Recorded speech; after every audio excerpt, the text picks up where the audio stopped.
thème cet après-midi est simplement intitulé « Libère Judas en premier ».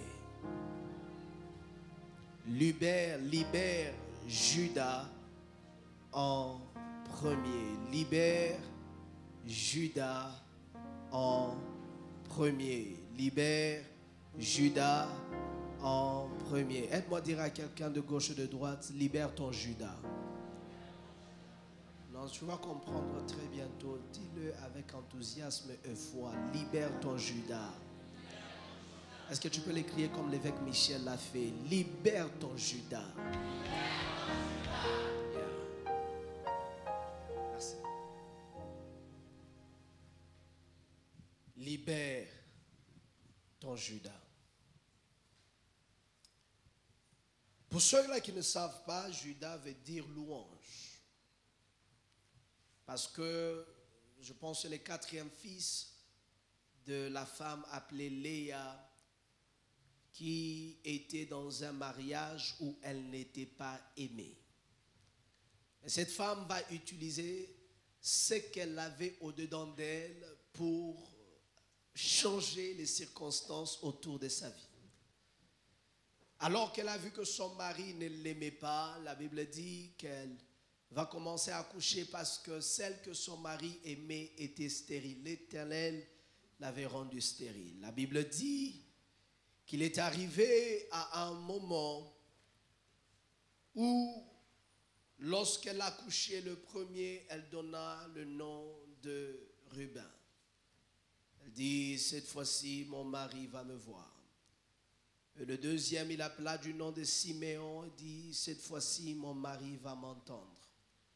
Le troisième, il appela du nom de Lévi pour dire, cette fois-ci, même si mon mari ne me voit pas, même s'il ne m'entend pas, au moins, il va s'attacher à moi. Et après, elle tomba encore enceinte, elle accoucha le quatrième enfant, dont elle donna le nom de Judas, car elle dit, cette fois-ci, je louerai l'Éternel.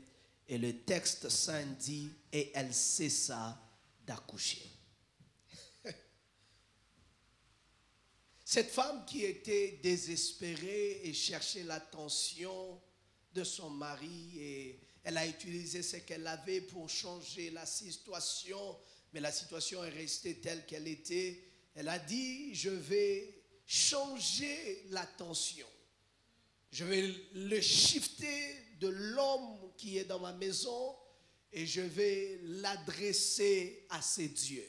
Cette fois-ci, je louerai l'Éternel. C'est-à-dire que le mot Judas veut dire louange. Quelqu'un dise louange.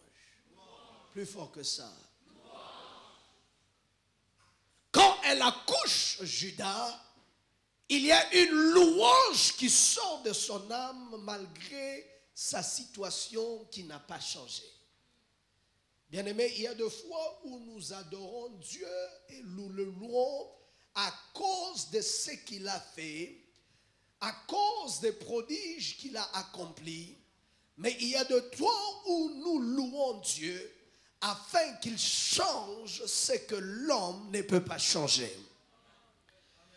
En réalité, il y a des moments où la louange est une réaction, mais il y a d'autres temps où la louange est la sémence que je mets à terre pour provoquer Dieu de faire ce que je dis dans mes louanges qu'il est capable. Quand je dis que Dieu, tu es grand, même quand il semble petit, je l'oblige de devenir grand dans ma vie parce que Dieu ne peut pas être faux par ce que je déclare qu'il est. Voici 3 rois qui font une coalition dans laquelle Israël n'a pas de chance de s'en sortir. Ce sont 3 rois de grande puissance. C'est le roi d'Amon, c'est le roi de Syr, c'est le roi d'une autre nation que j'ai oubliée, mais ce sont ces 3 rois qui font une coalition contre Israël. Josaphat, quand il entend qu'il y a cette coalition contre lui, il s'est dit, je n'ai point de chance. Comment je peux m'en sortir de cette situation? J'aimerais dire à une personne ici, sous le son de ma voix, que des fois les situations impossibles, c'est les situations où tu as zéro chance de réussite. C'est les situations où même ta famille sait que ça, même si Dieu intervenait, tu n'as pas de chance, mon fils. Tu pars écrire un examen où tout le monde sait que vraiment c'est les zéros que tu vas nous ramener. C'est-à-dire, personne ne peut donner un minimum de pourcentage dans la probabilité de ta réussite. Israël est entouré de tous côtés. Et Josaphat, il s'est dit, qu'est-ce qui va se passer? Il décrète un jeûne et commence à prier devant le Seigneur. Il dit, Seigneur, cette affaire ici, ce n'est pas avec la pierre et les lances, ce n'est pas avec l'épée ni le javelot que je saurai renverser ce problème. Il dit, Dieu, donne-moi une stratégie. Bien-aimé, à un certain moment, peu importe soit le niveau de ton intelligence, il faut savoir dépendre de Dieu. Je disais, peu importe soit l'expérience et l'expertise que tu peux avoir par rapport à un cas ou un dossier, il faut savoir compter sur Dieu. Regarde ton voisin, je voulais te dire, look at your neighbor, mais regarde ton voisin, je pense que tout est permis extraordinaire. Vous êtes anglophone, vous êtes francophone, tout est permis, tout coup est permis. Regarde ton voisin et dis-lui, regarde à l'Éternel. Regarde à l'Éternel. Oh, dis-le très bien, regarde à l'Éternel. Regarde à l'Éternel. La Bible dit que Josaphat va prier devant Dieu. Dit, Seigneur, qu'est-ce que je fais? Cette coalition m'entoure. Ce peuple est autour de moi. Ces gens sont venus et se sont décidés d'effacer mon nom de la surface de la terre. Ces gens sont venus et se sont décidés de m'enterrer vivant. Ces gens sont venus et sont décidés que je ne vivrai pas un jour de plus. Ces gens sont venus et se sont dit qu'aujourd'hui c'est son dernier jour. Le repas qu'il mange, c'est son dernier repas. L'habit qu'il a porté, c'est son dernier habit. Le souffle qu'il a, celui, c'est son dernier souffle. La Bible dit que Josaphat regarda vers le Seigneur et Dieu parla par un des prophètes qui était dans l'assemblée de Dieu. Et Dieu donne une stratégie bizarre qui ne ressemble pas à une stratégie de guerre. Quelle est cette stratégie de guerre? La stratégie de guerre, non mon choix. C'est quoi la stratégie de guerre? Dieu dit, ne place pas les meilleurs de tes combattants ou les élites, les tireurs d'élite, ne les place pas devant, ne place pas tes commandos au front, mais place les musiciens. Comme la chorale extraordinaire ce matin, cet après-midi qui nous a conduits dans l'adoration, dans la louange, on dit non, ne placez pas les évêques, placez la chorale devant. Ça semble être comme une mission de suicide. Qui ira à ce combat où ce sont les musiciens qui sont au front? Qui ira se ranger dans cette bataille où les meilleurs sont pris derrière et ceux-là qui semblent être juste les simples chantres sont ramenés au devant de la bataille? Ça n'a pas un sens dans la logique humaine, ça n'a pas un sens dans ce qu'on fait, ça n'a pas un sens dans la manière dont on fait les choses, ça n'a pas un sens dans la stratégie tactile du combat, ça n'a pas un sens dans ce qui est armé, ça n'a pas un sens. Josaphat, qu'est-ce que tu nous veux? La Bible dit, Josaphat a écouté Dieu, il a dit, confiez-vous en l'Éternel, vous serez affermis, confiez-vous en ses prophètes et vous réussirez. Ce que j'aimerais dire entre parenthèses, c'est que ce que Dieu veut faire n'a pas besoin que ça ait un sens avant que tu vois ce que Dieu veut faire. En réalité, il y a des choses que Dieu peut te demander à faire, ça semble comme être une folie. Fais-le d'abord. On verra si c'est la folie ou n'est pas la folie par rapport au résultat. Oh, je vais parler à quelqu'un. Je dis, fais d'abord. On verra si c'est la folie ou ce n'est pas la folie après les résultats. C'est l'armée, c'est Asaph, la tribu de chantres qui se place au front. La Bible dit, il commence à chanter. Il commence à louer. Il commence à louer. Je suis sûr, le peuple de Mont-Sir, le peuple de Ammon et tous ces gens qui sont venus de partout combattre Juda, quand ils entendent les cris de chants, des célébrations, et ils regardent très bien au front, ce n'est pas les guerriers qu'ils savent. Ce sont les chants. Ils commencent à se moquer, ils commencent à rire, ils commencent à dire, qu'est-ce qui se passe? Qu'est-ce qui se passe? Qui est ces gens ici qui met ces jeunes ici en danger? Pourquoi tu les livres comme ça? Ils commencent à chanter. Il commence à chanter, il commence à célébrer Dieu, il commence à chanter, il commence à célébrer Dieu, il commence à chanter, il commence à célébrer Dieu, il commence à chanter, il commence à célébrer Dieu, il commence à chanter, il commence à célébrer Dieu, il commence à chanter, il commence à célébrer Dieu, il commence à chanter, il commence à célébrer Dieu, il commence à chanter, il commence à célébrer Dieu, il chante, il célèbre Dieu, il chante, il célèbre Dieu, et tu n'as pas écouté. Il chante et célèbre Dieu. L'ennemi est en face, mais je chante et je célèbre Dieu. Mes yeux ne sont pas fixés sur... Attends, les yeux ne sont pas fixés sur qui est devant moi. Mais mes yeux sont fixés devant qui est capable de me délivrer du pouvoir et de la main de celui qui est devant moi. Je chante, je célèbre Dieu. La maladie me regarde en face, je chante, je célèbre Dieu. L'échec me regarde en face, je chante et je célèbre Dieu. Les situations compliquées me regardent, mais je chante et je célèbre Dieu. Parce que Dieu a dit que la louange précède tout. Mais en réalité, Dieu a dit, vous n'avez pas besoin de combattre car je combattrai pour vous. Mais Psaume me dit que Dieu habite la louange de son peuple. C'est-à-dire, alors qu'il est en train de louer et adorer Dieu, parce que Dieu a dit, ça ne sera pas votre combat, ça sera mon combat. C'est moi qui va combattre. Mais comment inviter Dieu dans son combat?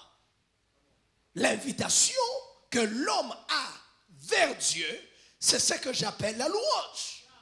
La louange ne s'adresse pas à l'ennemi, mais s'adresse à Dieu. C'est pourquoi quand tu loues, ce que ton voisin fait ou comment il te regarde ne doit pas te concerner, parce que la louange et l'adoration ne le concernent pas. Oh my God. J'ai dit la louange et l'adoration ne le concernent pas. Ça concerne celui qui est assis. Parce que la louange invite Dieu.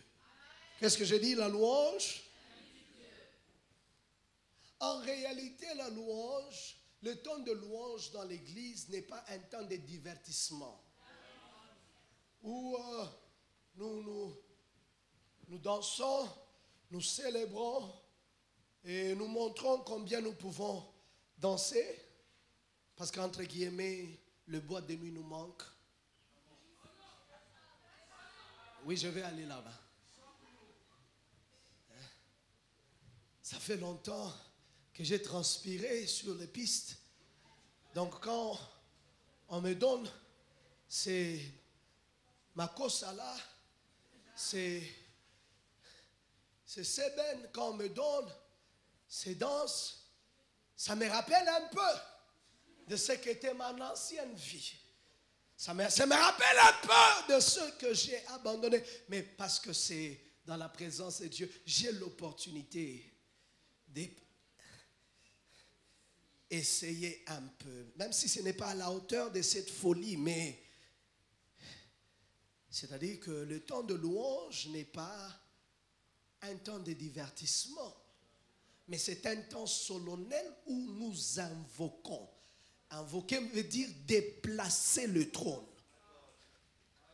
C'est-à-dire, ce n'est pas Dieu qui quitte le ciel et laisse son trône. Non.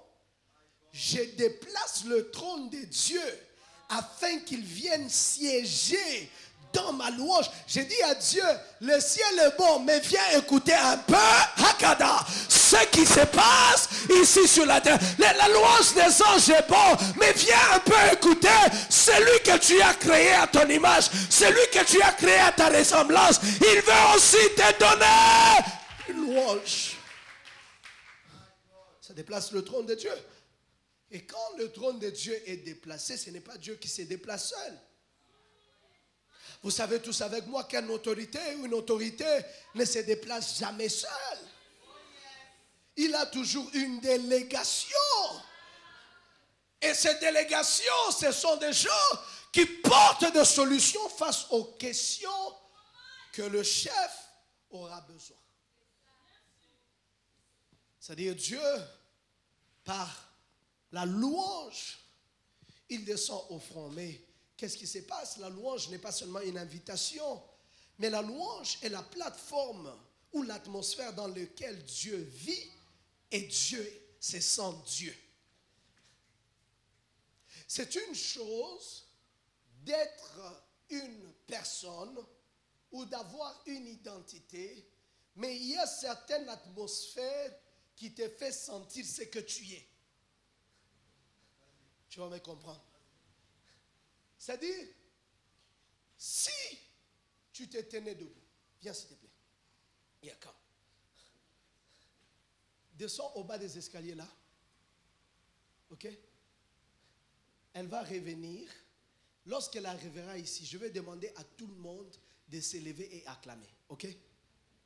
Elle descend les escaliers.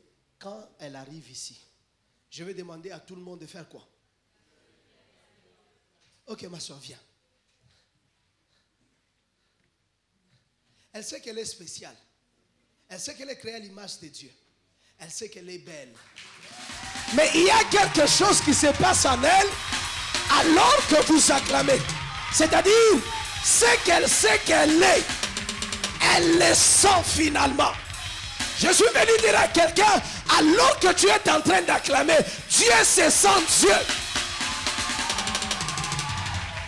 J'ai dit, alors que tu es en train d'acclamer, ta louange fait sentir que Dieu, je suis réellement. Tu vois, elle a rougi, juste entre là et ici. Son visage a changé. Ce n'est pas la même qui était en train de venir. Lorsqu'elle est arrivée ici, au son des acclamations, elle s'est sentie comme elle se sent. Pourquoi? Parce que la louange fait sentir Dieu comme un Dieu. Non, tu ne m'as pas écouté. C'est-à-dire, il y a certaines atmosphères, lorsque tu rentres dedans, tu te sens comme un Dieu. Tu te sens important, tu te sens valeureux, tu te sens avec la faveur de Dieu, tu te sens ouais. Assieds-toi s'il te plaît. Tu veux aussi qu'on attende pour toi? Bon, aide-moi à acclamer celui qui est à gauche et de droite. Regarde comment il sourit maintenant. Regarde comment il sourit maintenant.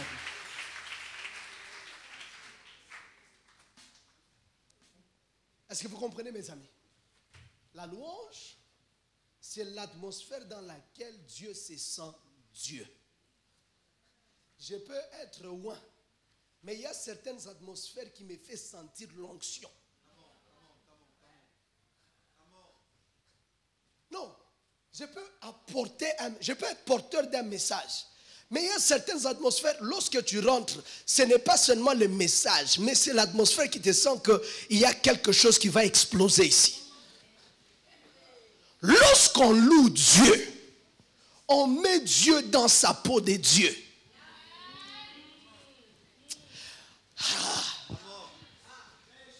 Je pense que c'est le deuxième culte où on a chanté. Ou mais là, c'est quoi le mot que vous avez utilisé en français? Vous avez utilisé un mot, disons, vous avez chanté ça en français. Tu es le Dieu qui règne. Personne ne peut te détrôner. C'est-à-dire, il est possible que tu sois roi, mais que tu ne sois pas sous ton trône. Il y a quelque chose que tu sens lorsque tu es assis dans ton trône. La louange met Dieu dans son trône. La louange place la couronne sur sa tête. La louange place la couronne de sa divinité. Et quand Dieu se sent Dieu, Dieu doit prouver de sa puissance. Quand Dieu se sent Dieu, il doit démontrer sa puissance. Pourquoi? Parce que la louange, ça j'aime, c'est la plateforme des actions de Dieu. Tu veux voir le meilleur de Messi? Mets-lui dans un stade et donne-lui un ballon. Tu veux voir le meilleur de Picasso? Donne-lui la peinture et mets un cadre devant lui. Tu veux voir le meilleur de styliste?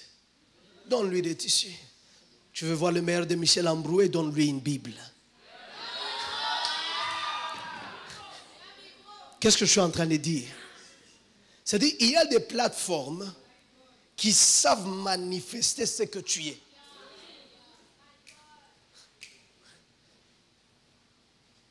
Messi joue ou jouait, je pense qu'il joue toujours pour le PSG. Mais je n'ai jamais écouté Messi parler français. Parce qu'il n'est pas payé pour parler français. Il est payé pour faire quoi?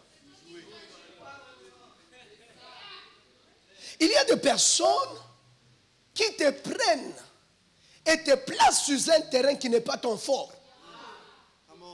Et se moquent de toi, de ce que tu ne donnes pas les meilleurs. Je ne suis pas payé pour parler français, dit Messi. Il dit, donne-moi un ballon.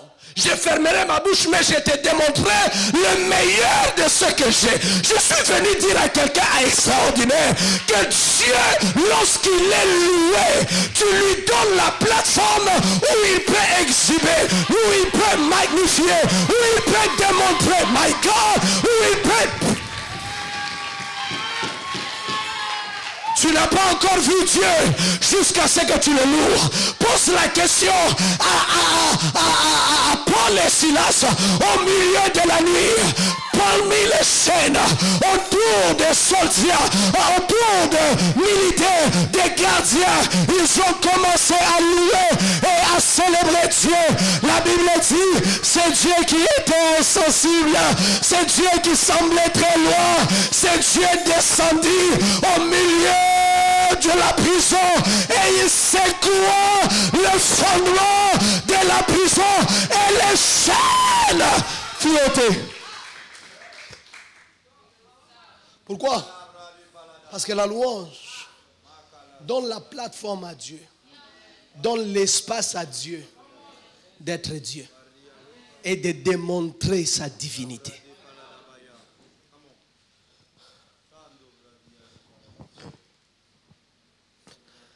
Alors Josaphat, lorsqu'il commence à louer, l'ennemi est confus. Il dit, comment ces peuples ici sont en train de chanter? Parce qu'il y a quelque chose qui est bizarre. Du temps des esclaves, il y avait quelque chose qui était lié à l'activité des esclaves malgré le fait qu'ils étaient maltraités. C'est que ces esclaves avaient toujours un chant dans leur bouche. J'entends Psaume me dire que nous étions assis sur les rives de Babylone et nos oppresseurs nous ont demandé, chantez à l'Éternel vos cantiques. Et ils ont répondu en disant, comment chanterons-nous à l'Éternel des cantiques sur une terre étrangère? J'ai compris que ces gens manquaient la révélation du pouvoir ou de la puissance de l'adoration et de la louange. Ils pensaient que c'est le lieu où ils sont qui définit le chant qu'ils chantent. Mais lorsque tu libères Judas, tu ne peux plus rester emprisonné là où tu es. Lorsque tu libères Judas, Judas va aller délier ce qui t'est lié afin que toi tu sortes libre. Je suis venu dire à quelqu'un, libère ton Judas. Libère ton Judas. Alors qu'ils ont commencé à chanter, célébrer. J'entends le livre de Juges m'appeler et dire, Josué est mort. Nous devons combattre. La guerre n'est pas finie. Mais qui sera le premier à engager le combat? Il consulte Dieu et dit, Josué est mort, on n'a plus de stratégie de guerre. Mais qui on enverra le premier? Dieu dit, c'est Judas que vous enverrez le premier. En réalité, ton combat n'est pas seulement ton combat, mais c'est le combat de Dieu. Amen. Mais comment tu fais impliquer Dieu dans ton combat? Par la louange. C'est pourquoi cet après-midi, j'aimerais que nous soyons une jeunesse qui loue. Une jeunesse qui sait célébrer. Une jeunesse qui sait dire face aux situations têtues et impossibles que je louerai l'Éternel. Car sa miséricorde dure à jamais. J'aimerais que nous soyons une jeunesse en face de la famine. Que tu dises comme David, j'étais jeune, j'ai vieilli. Je n'ai point vu le juste abandonné, ni la postérité mendier le pain. J'aimerais que nous soyons une jeunesse qui sait qu'en face de ce qui n'a pas changé, j'ai un Dieu sur le trône. Il délivre. Il opère des miracles. Il exécute son jugement. Il délivre des chaînes. Il guérit les malades. Je sais, c'est Dieu. J'aimerais nous donner 3 choses importantes et je vais finir par rapport à la louange parce que nous devons comprendre ces choses. Nous devons comprendre ces choses. Donne-moi un bon amen. Je dis donne-moi un bon amen. Un amen plus fort que ça. Que veut dire louer? Louer, en termes simples, veut dire réciter.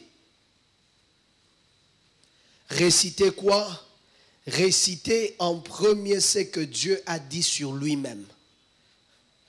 C'est-à-dire, celui qui loue n'a pas besoin de voir Dieu agir dans sa vie premièrement. Ne me dis pas que tu ne sais pas louer parce que Dieu n'a pas encore fait quelque chose. Récite ce que Dieu a dit sur lui-même. Je suis le Créateur. Je suis le Dieu. Et en dehors de moi, il n'y a point d'autre. Je suis le bon berger. Je suis l'ami fidèle. Je suis celui qui fraye un chemin dans les déserts. Ce sont les choses que Dieu a dit sur lui-même. Que tu peux réciter dans quoi? Ta louange. Dire ce que Dieu a dit de lui-même. Deuxième chose, la louange n'est pas seulement une récitation de ce que Dieu a dit sur lui-même. Mais la louange est la répétition de ce que Dieu a fait dans ma vie ou dans la vie de quelqu'un que je connais. En entendant que Dieu te donne ton propre témoignage, tu sais que tu peux le louer pour le témoignage de ton voisin. Ton amen est très jaloux. Je dis, est-ce que tu sais que si tu n'as pas encore une raison de louer Dieu pour toi-même, tu peux regarder autour de toi à qui est-ce que Dieu a fait du bien. Je commence à répéter les œuvres de Dieu dans la vie de l'autre. Et en répétant les œuvres de Dieu dans la vie de l'autre, c'est même Dieu rentre dans ma vie pour répéter ces actions qui ont provoqué cette louange dans la vie de l'homme. J'aimerais dire à quelqu'un, alors que j'acclame pour ce que Dieu a fait dans ta vie, je suis en train de créer l'atmosphère pour que ces actions qui ont été faites dans ta vie soient aussi dans ma vie. On n'acclame pas comme un jaloux, acclame comme une personne qui a la révélation.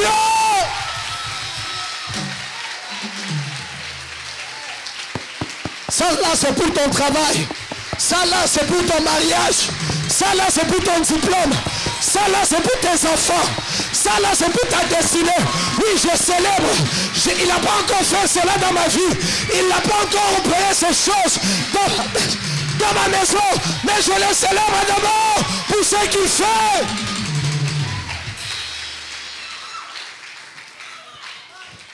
Dis à ton voisin, de la même manière que je l'ai acclamé, de la même manière que je l'ai célébré, ces mêmes actions qui m'ont poussé à célébrer Dieu dans ta vie seront répétées dans ma vie. Dis à quelqu'un, les mêmes actions qui ont provoqué cette louange seront répétées dans ma vie. Donc gloire au Seigneur pendant 30 secondes.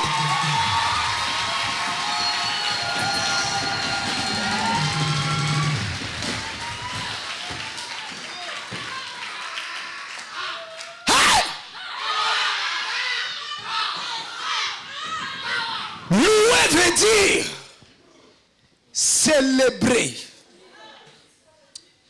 C'est pourquoi je suis toujours étonné dans l'église. On dit louant.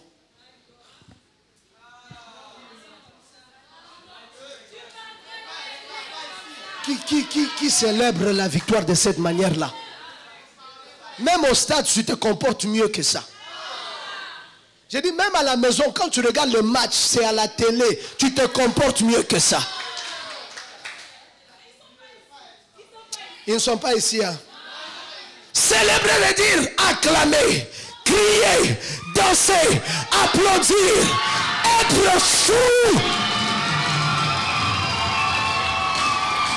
Démontrer avec folie et exubérance les œuvres, les actions, les faits de Dieu. Y a-t-il un peuple ici extraordinaire qui peut démontrer? Yeah!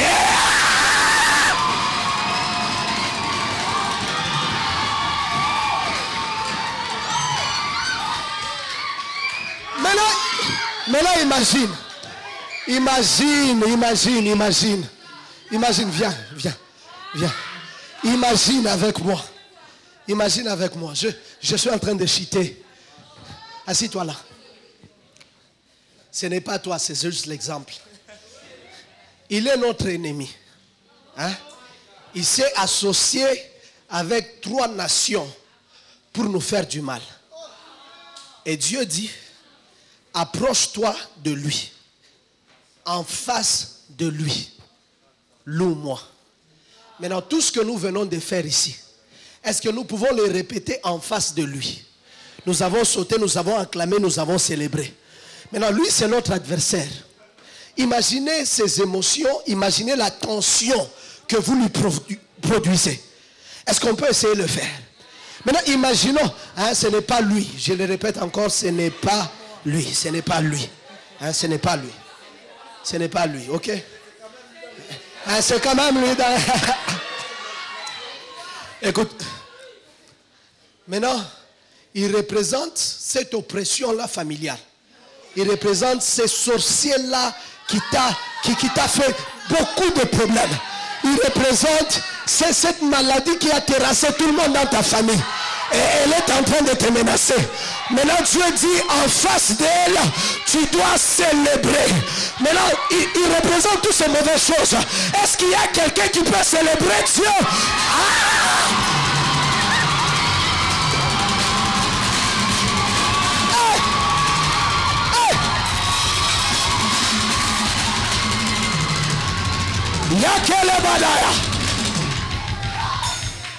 Imaginez l'attention que vous lui donnez. C'est quoi ces peuples? Qu'est-ce qui lui arrive? Je les attaque, mais elles célèbrent. Je les poignarde, mais elles célèbrent. Qu'est-ce qui les rend si heureux? Qu'est-ce qui les rend si dans une atmosphère de célébration? Ce n'est pas toi l'ennemi, c'est parce que nous avons nos yeux fixés sur celui qui est plus grand, qui est très grand, qui est le plus puissant, qui est l'alpha, qui est l'oméga, qui est le commencement, qui est la fin. Ce n'est pas parce que j'ai mes yeux sur la maladie, c'est parce que j'ai mes yeux sur celui qui a dit par mes maîtres, je suis guéri. Je suis venu dire à quelqu'un, tu n'as pas tes yeux sur l'échec, tu n'as pas tes yeux sur la maladie, tu n'as pas tes yeux sur ce qui n'a pas marché. Tu célèbres Dieu, tu célèbres Dieu.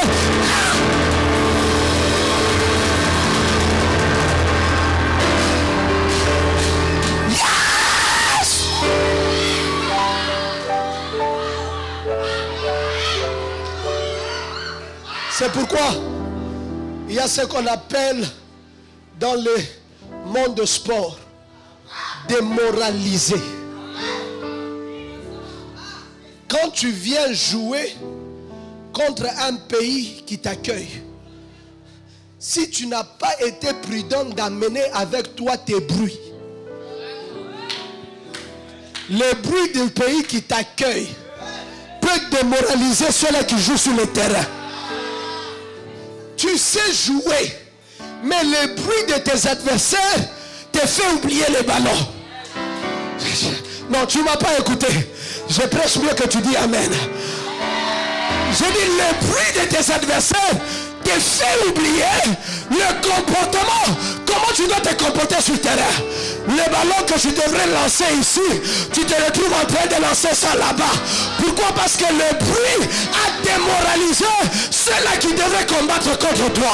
Je viens déclarer et prophétiser.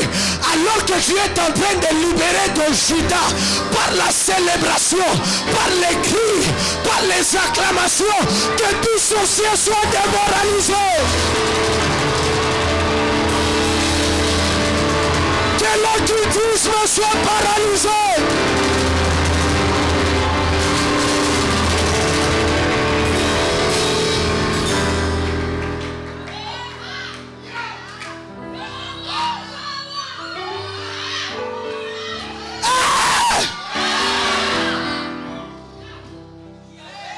On n'a pas encore marqué, mais on se comporte comme si on a déjà marqué. Maintenant, imaginez, celui qui a le ballon, il touche le ballon seulement tous ensemble. Wow. Même s'il est un buteur de marque, ce bruit-là va les démoraliser. C'est pourquoi je suis toujours étonné. Pourquoi tu es trop calme dans tes combats? Même si tu ne sais pas prier. Ouh, diable. Ouh.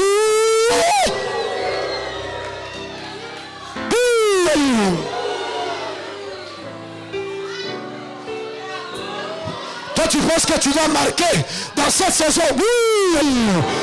Toi tu penses que tu vas m'avoir dans cette saison. Tu avais la stratégie, tu avais les plans, tout était en train de marcher, mais mes bruits changent l'esprit. C'est pourquoi, révérend, je rends le micro. Je vous ai promis de mal me comporter à extraordinaire.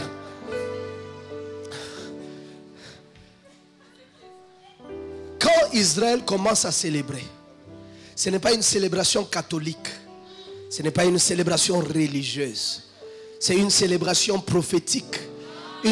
Les gens qui sont en train de faire des comment on appelle ça, des salto, flip, tout ce que tu... Les gens au front, vous n'avez pas encore gagné la bataille, vous êtes en train de faire les flips devant vos adversaires.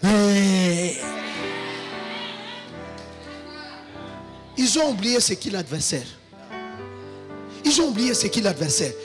Ils ont pris l'épée qui était supposée être l'épée d'Israël. Ils commencent à se poignarder. Premièrement, tous les deux nations contre le peuple de la montagne de Séhir. après avoir fini contre le peuple de la montagne et les exterminer tout, il se tourna l'épée contre eux-mêmes. Pourquoi? Parce que la louange a créé une embuscade, une confusion. Une confusion. Quand Israël finalement, que Dieu te bénisse, tu es une bénédiction.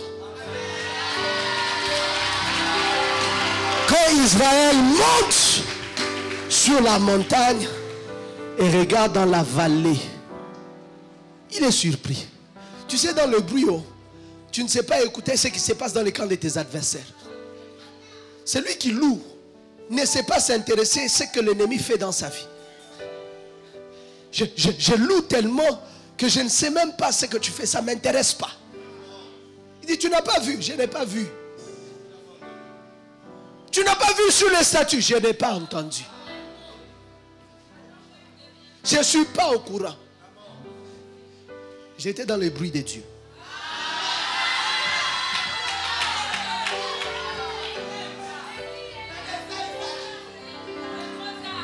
Il regarde. Et il regarde. Tous ses ennemis sont morts.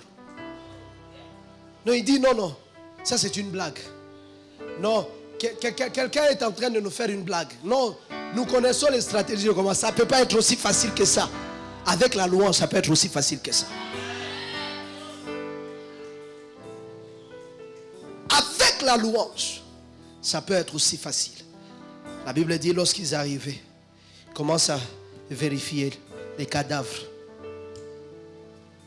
Pas de signes vitaux, pas de signes de vie, pas de signes vitaux, pas de signes de vie. Ils ne comprennent pas qu'est-ce qui s'est passé. Mais la Bible dit, ils ont remarqué juste, partout là, il y avait le butin. Ils ont commencé à ramasser le butin. As-tu déjà eu une récompense sans combat? As-tu déjà eu des réponses sans prière? As-tu déjà eu une couronne sans te battre? Ce sont ces choses que Dieu fait dans cette saison. Car Jésus a triomphé pour nous. Il est allé en guerre et il nous a apporté la couronne. Car nous sommes plus que vainqueurs à cause de Christ qui nous fortifie. La Bible dit, ils ont pris 3 jours pour prendre les butins de guerre. Pourquoi? Parce que ils ont envoyé Judas en premier. Je sais que ton instinct, c'est toujours de se plaindre quand tout va mal.